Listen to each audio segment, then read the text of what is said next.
of change, been through a lot of pain.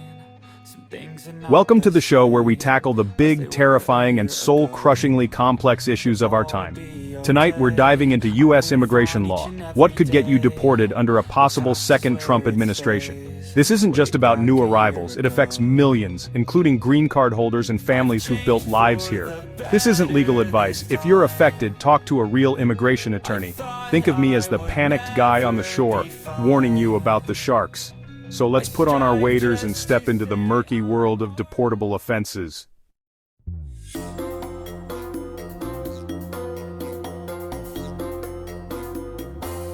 Alright, let's start with our first category of deportable offenses, and it's a contender for the most ridiculously vague legal term in existence. Crimes Involving Moral Turpitude, or as the cool kids in immigration court call it, CIMT. Yes, moral turpitude. It sounds less like a legal classification and more like a sin you'd confess to a 17th century Puritan minister. Forgive me, Reverend, for I have engaged in moral turpitude. It's a term so old-fashioned and nebulous you half expect it to be defined as cavorting with unseemly characters or possessing a saucy pamphlet. But this isn't some quaint historical artifact. It's a very real, very powerful weapon in the government's deportation arsenal. So what, you ask, a crime involving moral turpitude? That's the fun part. Nobody is entirely sure. There's no single, clear definition written in the law. Instead, it's been defined over decades by courts, and it generally refers to an act that is inherently base, vile, or depraved, and contrary to the accepted rules of morality. You know, simple, clear stuff. It's a legal Rorschach test. The government shows you a crime, and if it sees a morally bankrupt monster, congratulations, you've just won a one-way ticket out of the country. This can include a whole host of offenses, from theft and fraud to assault with intent to harm, and even certain domestic violence crimes.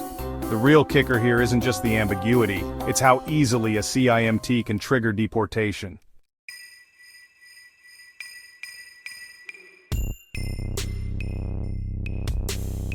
Let's dig a little deeper into the specific crimes that can get you branded with the scarlet letters CIMT. Theft is a big one, and we're not just talking about masterminding and style heist. A simple shoplifting charge, depending on the state and the value of the goods, can easily be classified as a CIMT. So that 5-finger discount on a pair of designer jeans could cost you far more than the retail price. It could cost you your residency. It's an absurdly high price to pay. It's like getting a life sentence for stealing a pack of gum. Except the prison is the entire world outside the United States, and you're barred from ever seeing your family here again. It's disproportionate, it's cruel, and it's the law. Then there's fraud, and fraud is a wonderfully broad term that can cover everything from complex financial scams to something as seemingly minor as lying on an application to get a credit card. Any crime that involves deceit or an intent to defraud someone of money or property is prime CIMT territory. So, if you exaggerated your income to get a car loan 10 years ago, that could, in theory, come back to haunt you in the most catastrophic way imaginable. It's a system that essentially demands moral perfection from its non-citizen residents. A standard that, let's be honest, a significant portion of our own elected officials would fail to meet on any given Tuesday. Assault is another minefield. While a simple fight might not qualify, an assault that involves an intent to harm or is committed with a deadly weapon almost certainly will. The distinction can be razor thin and often comes down to the specific wording of the state statute you were convicted under. Two people could get into the exact same bar fight, but because one lives in Ohio and the other in California, one gets to stay with their family and the other gets deported. It's a grotesque lottery where your fate is determined not by the nature of your actions, but by the whims of state legislators and the interpretive dance of immigration judges. Justice shouldn't be a postcode lottery. And finally, we have prostitution-related offenses. This is another area where the law is incredibly harsh. Engaging in prostitution or even just soliciting it can be deemed a CIMT. The law is written with a broad brush, painting a wide variety of activities with the same morally turpitudinous stain. It's a stark reminder that our immigration system is built on a foundation of archaic, often puritanical moral judgments that have little to do with public safety and everything to do with enforcing a specific, outdated vision of who is worthy of being in this country. It's less about justice and more about a deeply ingrained and deeply troubling sense of moral gatekeeping.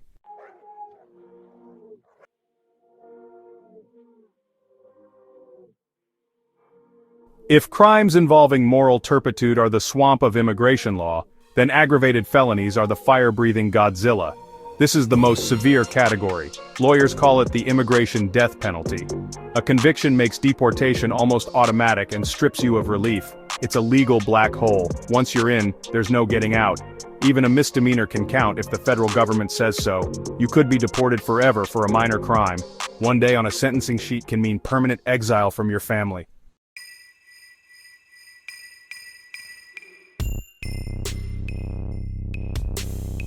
The list of what constitutes an aggravated felony just keeps going, and it gets more and more specific and in some ways more and more terrifying. Take fraud. A conviction for an offense that involves fraud or deceit where the loss to the victim exceeds $10,000 is an aggravated felony. Again, we see that arbitrary $10,000 number.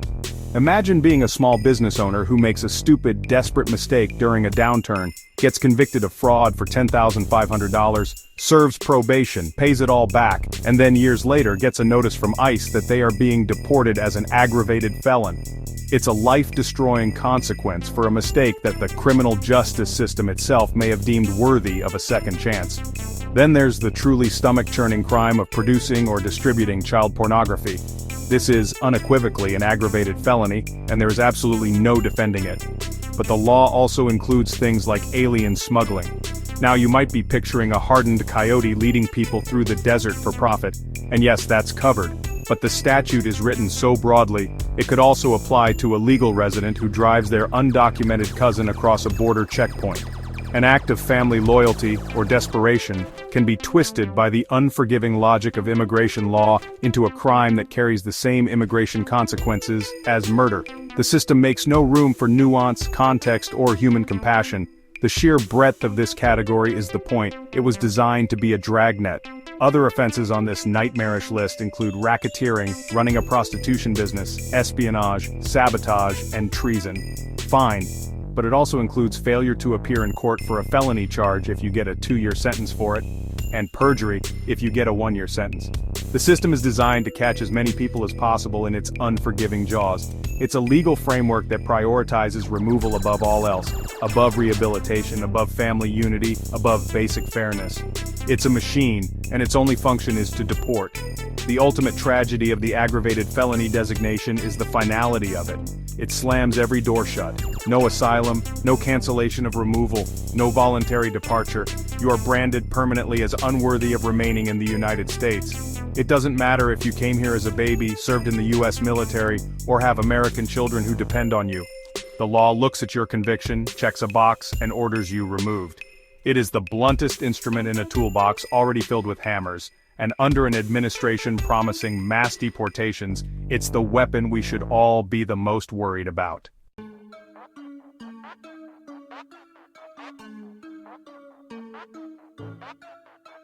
The war on drugs left a harsh afterparty in immigration law. Even minor drug offenses, possession, sale, or just conspiracy can get non-citizens deported, often to countries they barely remember. The law treats a college kid and a cartel boss the same with little nuance. There's one tiny exception for small amounts of marijuana, but for everything else it's a one-way ticket out. It's a system with the subtlety of a sledgehammer.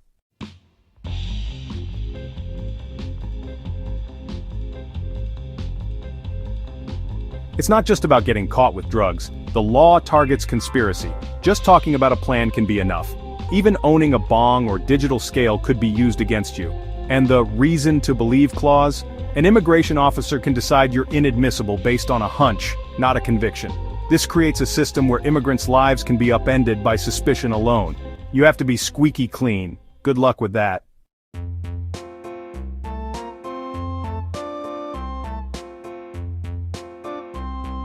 America loves the Second Amendment, unless you're a non-citizen.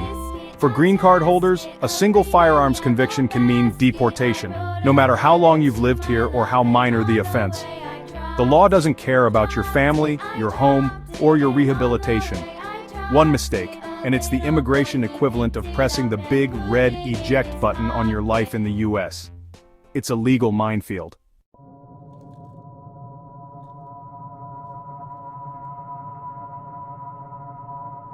Now, let's talk about the louder, more explodey cousin of firearms explosives. Unsurprisingly, immigration law takes a very, very dim view of anyone involved in the unlawful use, possession, or trafficking of explosive materials. This is one area where I think we can all agree the government's concern is, let's say, understandable. Nobody wants their neighbor to be dabbling in amateur chemistry with a some assembly required bomb kit from the dark web. The deportation consequences for these offenses are swift, severe, and about as close to a sure thing as you can get in the legal world. If your hobbies include dynamite, you might want to find a new hobby or a new country. But the real danger for many immigrants doesn't come from cartoon villain plots involving TNT, it comes from how firearms offenses intersect with other categories of crime, specifically, the concept of a crime of violence.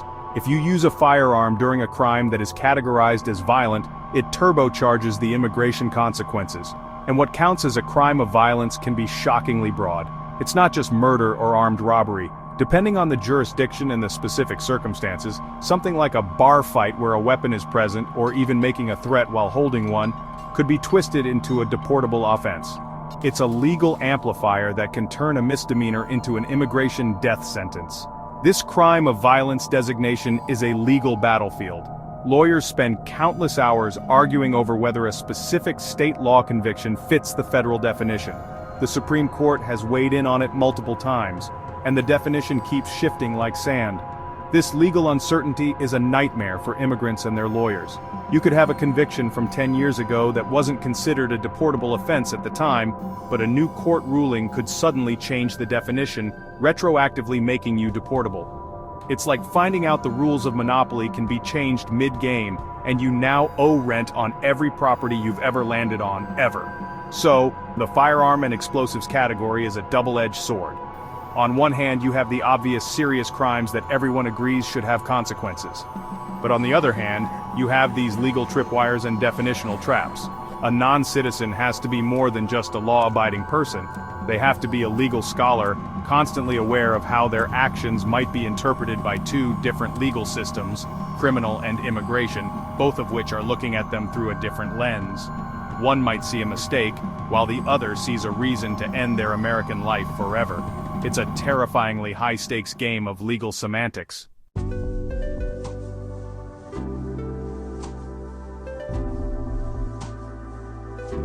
Alright, our next category is one that is both critically important and fraught with complexity: domestic violence, stalking, and child abuse. Let me be absolutely clear from the outset. These are heinous crimes, and protecting victims should be a paramount priority for any civilized society. And on its face, a law that says, if you are an immigrant and you commit domestic violence, your out seems straightforward and just. The Immigration and Nationality Act specifically lists crimes of domestic violence, stalking, child abuse, child neglect, and child abandonment as grounds for deportation. And frankly, it's hard to argue with the sentiment behind that. However, as with everything in immigration law, the devil is not just in the details. He owns the details, he lives in them, and he's redecorated the place to be as confusing as possible. The definition of a crime of domestic violence for immigration purposes can be broader than what you might find in state criminal law. It often involves a crime of violence committed against a protected person. And that list of protected persons is quite long: a current or former spouse, an individual with whom you share a child, someone you are or were cohabiting with, or anyone else similarly situated and protected under domestic violence laws. It's an expansive net designed to catch a wide variety of abusive behaviors. This is where things can get incredibly complicated. A simple assault charge, like a push or a shove during a heated argument between a couple, might be treated as a misdemeanor in criminal court, resulting in anger management classes. But for immigration, if it fits the federal definition of a crime of domestic violence, it's a deportable offense. There's no sliding scale. The system doesn't distinguish between a tragic one-time incident and a pattern of horrifying abuse. It sees the conviction, labels it, and the consequences are automatic and severe. It's a binary system trying to deal with the deeply complex, emotional, and messy reality of human relationships. Furthermore, the consequences can fall not just on the perpetrator, but on the very victim the law is meant to protect. Imagine a scenario where a wife, who is a U.S. citizen, calls the police on her immigrant husband during a fight. She may not want him deported and their family destroyed. She may have just wanted intervention. But once the legal machinery starts grinding, she may not have a choice. The state prosecutes the crime, a conviction is entered, and ICE is alerted. Suddenly, a call for help has resulted in her husband, the father of her children, and the family's primary breadwinner being placed in removal proceedings. It's a brutal, unintended consequence that can victimize the family all over again.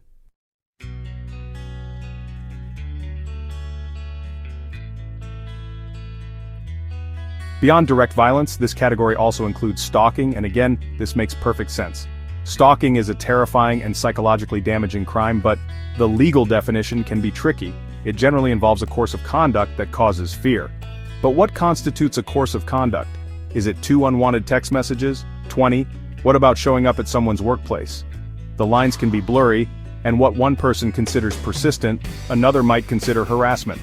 For an immigrant, a messy breakup or a custody dispute could spiral into a stalking allegation that puts their entire future in the country at risk.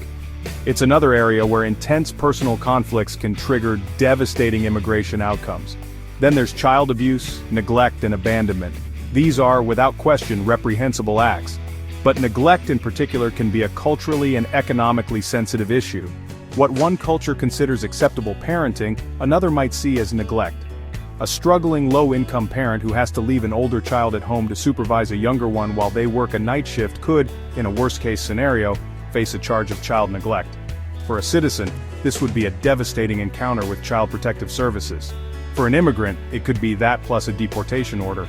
It's a system that can inadvertently punish poverty and cultural differences with the most extreme penalty imaginable. One of the most common tripwires in this category is the violation of a protective order. These orders, also known as restraining orders, are civil court orders meant to keep an abuser away from a victim. Violating one, even in a way that seems minor, is a deportable offense. And a violation can be as simple as sending a text message, making a phone call, or asking a friend to pass along a message. It doesn't have to be a threat, it doesn't have to be violent. The mere act of prohibited contact is enough. For someone going through a tumultuous divorce or separation, navigating the strict rules of a protective order is like walking on a tightrope, and for an immigrant, there is no safety net.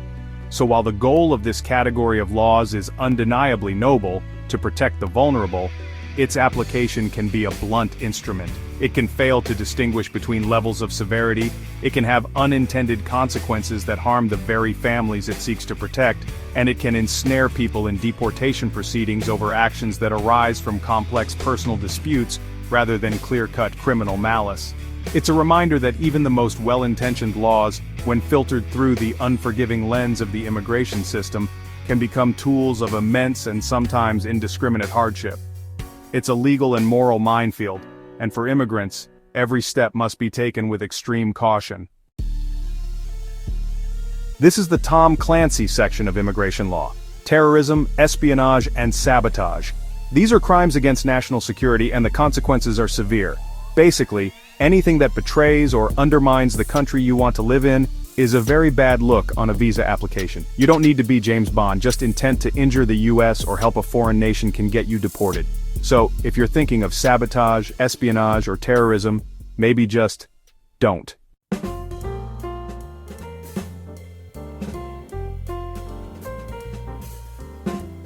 The law doesn't just target those who actively support terrorism, it casts a broad net over association.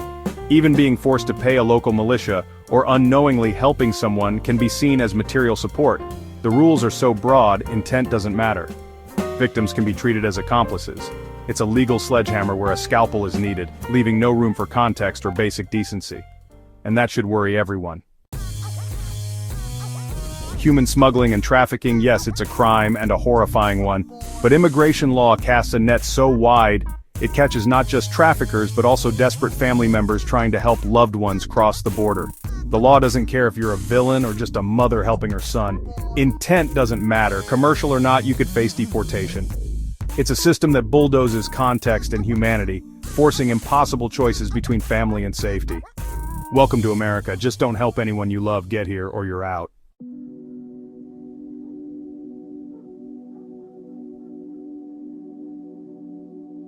Human trafficking is the stuff of nightmares: forced labor, commercial sex, and exploitation for profit. The law is severe, as it should be. Trafficking is an aggravated felony, a one-way ticket to deportation. But the real challenge is distinguishing between the true perpetrators and the victims, who are often manipulated and terrified. Justice demands we punish the guilty, but also protect the vulnerable, because getting this wrong means compounding trauma, not ending it. Welcome to the miscellaneous drawer of deportation, where the government keeps all the offenses that don't fit anywhere else, but can still get you kicked out. Fraud tops the list. Marriage fraud, document fraud, and lying to officials. Proving a marriage is real can be invasive, and the penalties for fraud are severe, often permanent.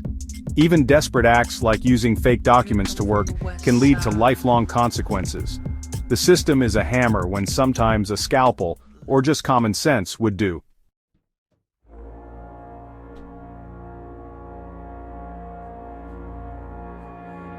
Some deportable offenses are, well, a bit more cinematic. Think treason, sedition, and high-level money laundering.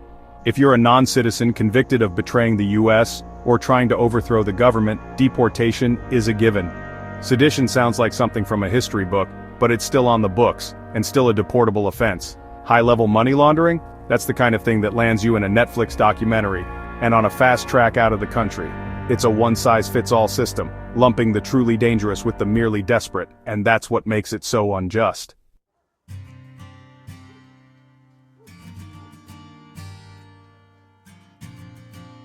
So, there you have it, a whirlwind tour of how easily an immigration case can begin. Even a minor run-in with law enforcement can trigger removal proceedings. But an arrest is not a conviction, and a notice to appear is not a deportation order.